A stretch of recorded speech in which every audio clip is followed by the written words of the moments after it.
Growing up, I always felt different to anyone else, and while girls my age were playing with dolls, I was running through the desert bare feet, chasing lizards, building bikes, jumping in trees, and taking apart the lawnmower just to see all how it worked. And I never understood that game of pretend. I'm the black sheep of the family. My life choices haven't always been the same as others, and I never wanted to be like anyone else, really. I'm a hands-on person, never wanting to stand back and watch, but be in the thick of it, dirt and all. After driving from Pannawonica in the Pilbara to Kalgoorlie in the goldfields, back to the freezing cold winter of Perth, and then back to Pannawonica again, 2,972 kilometres later, I'm pretty over driving.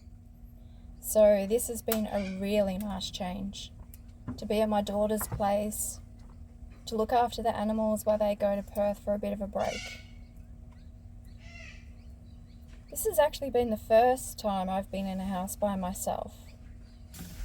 I'm here to keep the chickens alive and the 2 dogs, and to try not to kill the plants by overwatering them.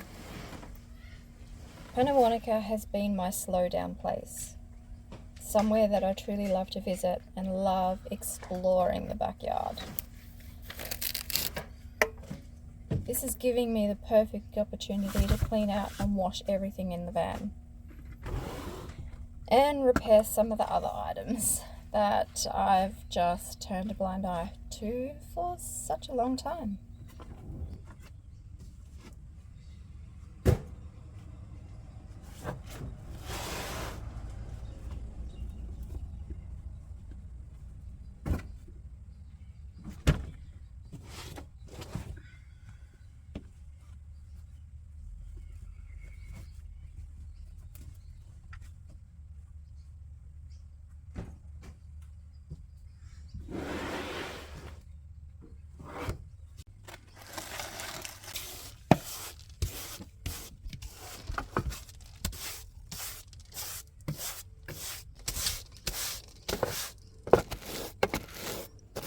Living in a van is definitely not for everyone, and sometimes it can be downright annoying, especially just for the simple things like doing laundry.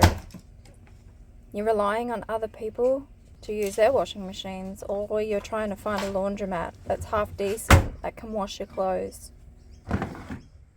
I'm taking full advantage of having my daughter's laundry at hand, and while she's not here, I can definitely wash absolutely everything within my van that I can get out.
everything in the van is now nice and clean, and I've put everything back together, and I've just slowly been like just fixing some of the electrical stuff that I've just been letting go. I haven't done anything with the water leak on the roof yet, but I did start putting on the new insulation. And this is from, it's called Car Builders, and they're actually an Australian company, and they have some really good YouTube channels on how you should be actually doing it, soundproofing, insulating your RV vans and caravans. And this stuff comes in a roll, and it was 5 meters, and I think it was like $134, which I thought was really reasonable, and that is enough to do the whole roof. I'm not going to worry about doing the back panel where the sun visor, sunshade, sun vent is. I'm just going to leave that, but I am just going to do these ones, and I haven't done this one here yet because I still haven't done the water leak.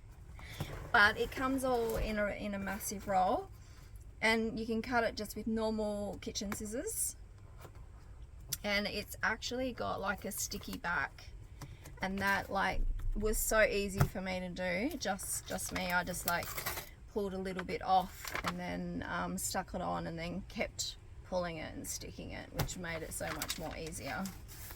And then what I'm going to do is, so I can keep the height, I'm going to get someone to cut me some ply, which I'll paint probably, and I'll just put it in here. So I'm just going to leave these beams as they are, I think, and I'll just attach the wood to here, so I'm still keeping this height, because I'm actually thinking about putting, if I keep this van, putting an aircon in and possibly even a heater. So I really want the insulation and everything to be finished before I worry about that.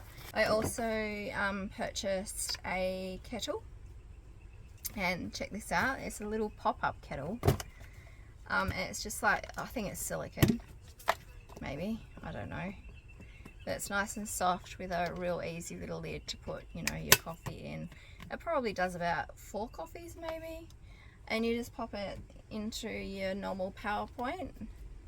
And I had problems trying to find a kettle that wasn't blowing out the inverter. The inverter would just stop working, and you know how a lot of kettles these days have the heat base?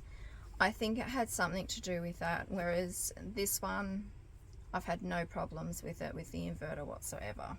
So that was $59, and I got that from an RV caravan camping shop.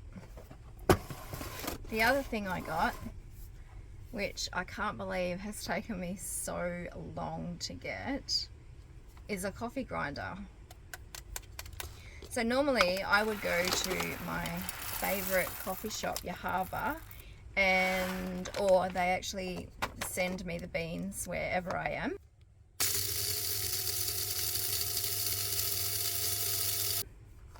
So I sometimes get them posted as well. But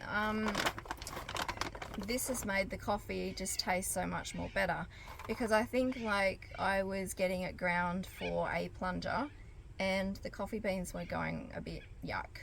Not yuck, but they didn't hold the flavor. But now I just grind them up and put it into a container ready for the next day kind of thing. So, well, there's a couple of days worth there.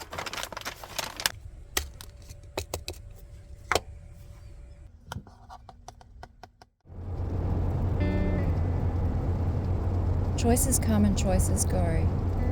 Sometimes we have to make a decision on if we are going to move forward with our lives, or if we're just going to stay in the same place.